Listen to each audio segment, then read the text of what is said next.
সরকারি দলের লোকেরা চাঁদাবাজিতে জড়িয়ে পড়ছেন বলে অভিযোগ করেছেন জামায়াত আমির ও বিরোধী দলীয় নেতা ডাক্তার শফিকুর রহমান। চাঁদাবাজির কারণে পরিবহন শ্রমিকরাও হয়রানির শিকার হচ্ছেন বলে মন্তব্য করেছেন তিনি। দুপুরে ঢাকায় জাতীয় প্রেস ক্লাবে বাংলাদেশ পরিবহন শ্রমিক ফেডারেশনের ত্রিবার্ষিক সম্মেলনে জামায়াত আমির বলেন, সরকারের একজন জ্যেষ্ঠ নেতাও দুর্নীতি নিয়ন্ত্রণে ব্যর্থতার কথা স্বীকার করেছেন।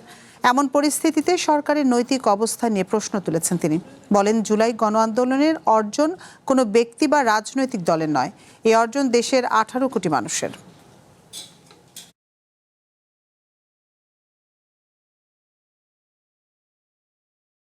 সরিষার মধ্যে ভূত আছে, অতএব ভূত তাড়াতে পারবে না এই সরকার।